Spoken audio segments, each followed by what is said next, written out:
일당나비가 모처럼 전주에 왔습니다.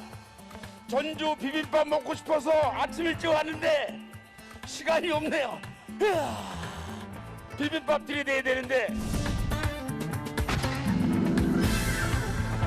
7대 공약 진행할까요? 오케이!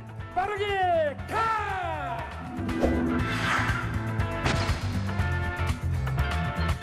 제 뇌가 강원도를 발전시키겠습니다, 여러분.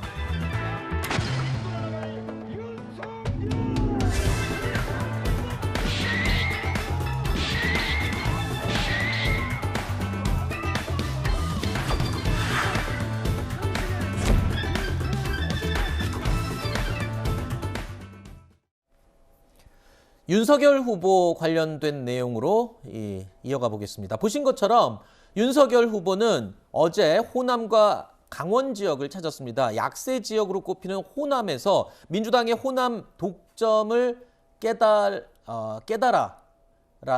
달라라고 요구를 했는데요. 그러면서 지역 발전 대안으로 이런 공약을 또 내걸기도 했습니다.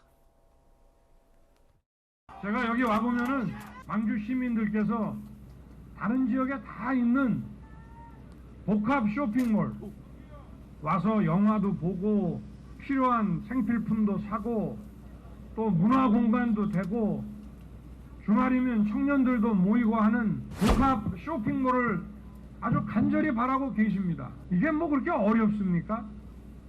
이 유치 누가 반대합니까? 민주당이 반대해 왔죠. 시민이 원하는데 정치인이 무슨 자격으로 이런 쇼핑몰 하나 들어오는 거를 막을 권리가 있습니까? 안 됩니다, 이거. 수도권이든 전국 어디를 가도 많습니다, 이런 복합 쇼핑몰이. 부산에 가보세요. 대전에 가보시고 대구를 가보십시오. 왜 광주만 없습니까? 자, 윤석열 후보는 민주당의 반대 때문에 광주에 복합 쇼핑몰이 없다라고 주장을 했습니다. 그러면서 대형 복합 쇼핑몰 유치 공약을 내건 건데요.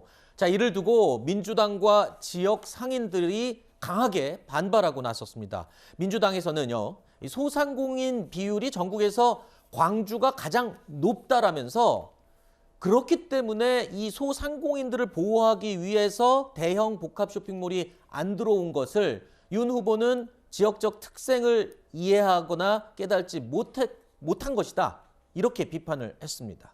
자, 진보의 텃밭으로 불리는 광주에 복합 쇼핑몰 하나 없을 정도로 지역 경제가 낙후됐다라는 부분을 부각시키는 전략으로 이해할 수도 있지만 이 광주에 대형 복합 쇼핑몰이 들어오느냐 마느냐는 사실 새로운 문제가 아니거든요. 과거에도 지난해에도 이 논란이 많이 있었던 부분인데 그런 부분을 간과한 거다라는 지적 충분히 일리가 있습니다. 충분히 일리가 있죠. 근데 또 이제 문제가 되는 것이 저 발언을 하신 곳이 어디냐면 전통시장이었어요. 바로 앞에. 네. 네. 그러니까 그게 더 이제 시장에 있는 상인분들 입장에서는 복합 쇼핑몰 들어오면 그분들은 피해를 일단 받을 수밖에 없어요. 네. 그러니까 편리하고 좋고 그러다 보니까 사람들이 따뜻하고 겨울엔 따뜻하고 여름엔 시원하고 이러니까 이제 복합 쇼핑몰 몰리다 보면 네. 자영업자들 전통시장은 상당히 어려움을 겪을 수밖에 없거든요. 그래서 상생이라고 하는 부분이 반드시 필요한 건데 그런 부분들을 너무 간과하신 게 아닌가 하는 생각은 들어요. 네. 장소가 일단 그냥 전통시장이 아니라 일반인들이 있는 데서 했다면 조금 더 뭐 모르겠어요. 거기에 대해 논란은 될 수 있지만 근데 네. 자영업자들이 일하시는 시장 앞에서 저런 말씀을 하시면 저기서 일하시는 분들은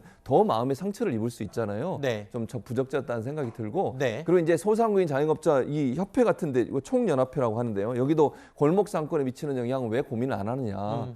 그래서 그런 부분도 함께 고민하면서 왜냐하면 대형 쇼핑몰이라고 하는 건 대기업들이 주로 하지 않습니까? 네. 이제 그런 분들 있기 때문에 함께 고려하는 게 필요한데 너무 한쪽만 말씀하다 보니까 실망감을 주는 부분이 있지 않나 하는 생각이 듭니다. 이준석 대표는요, 이 주제로 민주당과 1대1 TV 토론을 개최해 줄 것을 광주 지역 방송사에 공식 요청하기도 했습니다.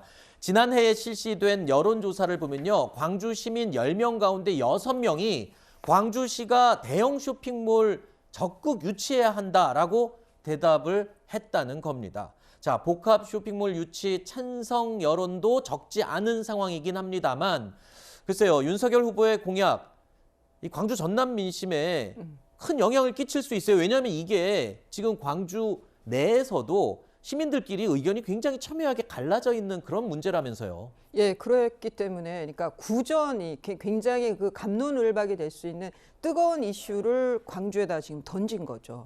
의도적으로요? 저는 뭐 그게 표를 계산해서 의도적인 건 아니고 네. 저런 지금 이제 우리가 그 국민의힘에서 조직을 이제 다시 차리면서 그 호남 쪽에 지금 지역이 어느 정도 조직이 좀 잘 되고 있는 거예요. 네. 거기서 나오는 이제 당협위원장들이 이런 저 공약을 내셔야 된다. 네. 많은 시민들이 원하고 계신다라고 했기 때문에 이제 아하. 저 공약을 말씀을 하신 거고요. 네. 근데 이게 보면 뭐 TK 쪽도 좀 그런 면이 있습니다만은 한 지역에서 이제 거기는 그야말로 공천을 받아서 출마만 하면은 당선은 따놓은 당상이 되는 곳은 좀 뭐라 그럴까 그냥 무난하게 네. 그 의정을 하는 거죠. 특히 그 지역 민원 같은 경우에 그러다 보니까 아마 이게 또 광주가 제가 가봤을 때 구도심이 있고요. 네. 최근에 개발되어가는 신시가지가 있어요. 네. 여기에서는 원하는 그 니즈가 다르겠죠. 시민들이. 그런 것을 좀 발빠르게 쫓아가지 못한 게 아닌가 그런 생각이 듭니다. 그래서 굉장히 뜨거운 이슈를 던졌다. 네. 알겠습니다.